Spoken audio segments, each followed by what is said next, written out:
And Sir Keir Starmer has gotten himself into a muddle in the last 24 hours after writing a piece in the Telegraph which praises the late, great, but slightly divisive, especially amongst Labour Party members, former Prime Minister Margaret Thatcher in an apparent bid to woo disillusioned Tory voters, and there's a lot of them. The Labour leader, alongside laudations of Labour icons Tony Blair and Clement Attlee, wrote that Mrs Thatcher delivered meaningful change and set loose Britain's natural entrepreneurialism.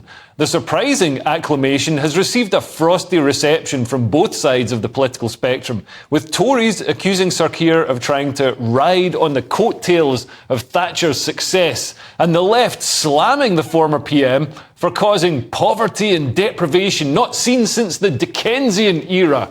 Just what is Sir Keir trying to achieve here?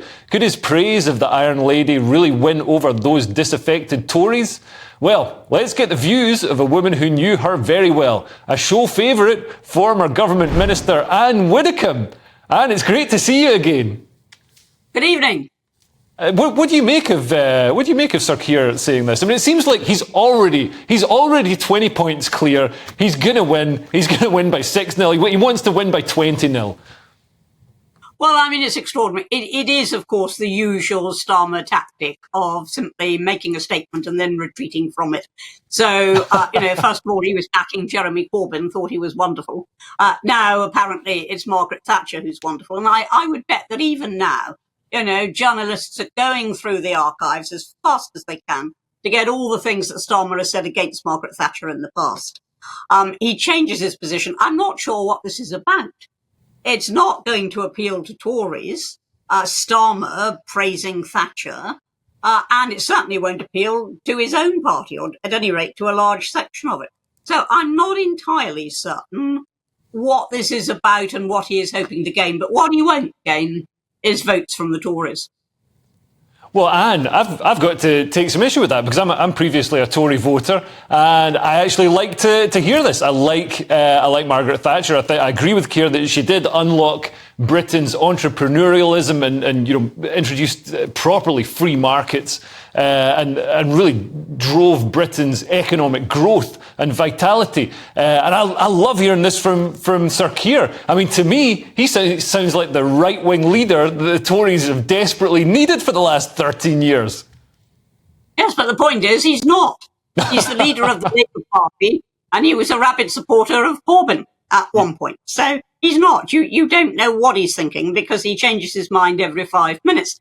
Now, you say you disagree with me. But the fact, Leo, that you think that, may be a good thing to praise Mrs Thatcher doesn't mean that you're rushing to take out a subscription to the Labour Party. At least I sincerely hope it doesn't.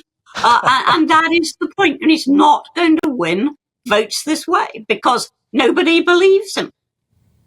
I mean, it certainly seems to be another thing that Keir Starmer's done that's going to alienate Labour, especially the sort of hard left of Labour, who've already voiced their upset at his support for Israel and his support for government being, the mainstay of government being the rule of law. Do you think this could actually harm his chances and lead to splits and dissent within the Labour Party?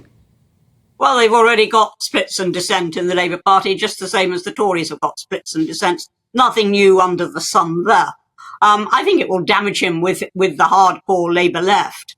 Apart from that, I think most people will dismiss it as an irrelevance, because I don't think they will think that he is intending to follow in Mrs Thatcher's footsteps. Indeed, today he's been rowing back and saying, well, he didn't mean he agreed with what she did, but, he agreed with the fact that she was pursuing an agenda with vigour and enthusiasm. But it seems to me that when he does say anything that is right, such as support for Israel, such as recognising at the very least that Thatcher, had an agenda which she pursued and delivered, whenever he does something that's right, immediately his party gang up on him and decry it. Well, that tells you all you need to know about the prospect of a Labour government. And, what's interesting is polls are currently showing that the public trust Labour more on immigration. I mean, considering the Tories are supposed to be the party of law and order, strong economy and controlled immigration, does this surprise you? Oh, it doesn't surprise me that voters no longer trust the Tories. It amazes me that they trust Labour, because Labour haven't produced a single policy in all of this time.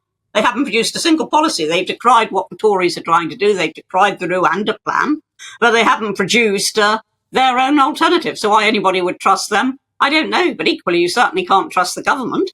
It's had rather a long time to get it sorted, and it hasn't sorted it. But do you think because Keir is part of the woke blob, I mean, the left-wing people are embedded at the Home Office and throughout the civil service, the people he needs to enact any change, to control immigration, he's actually, because he's part of the gang, he's actually got more of a chance of making it happen than, say Suella Braverman does? Oh, what does he want to happen? He hasn't told us. Hasn't said what the policy's going to be. Hasn't said how he's going to stop the boats.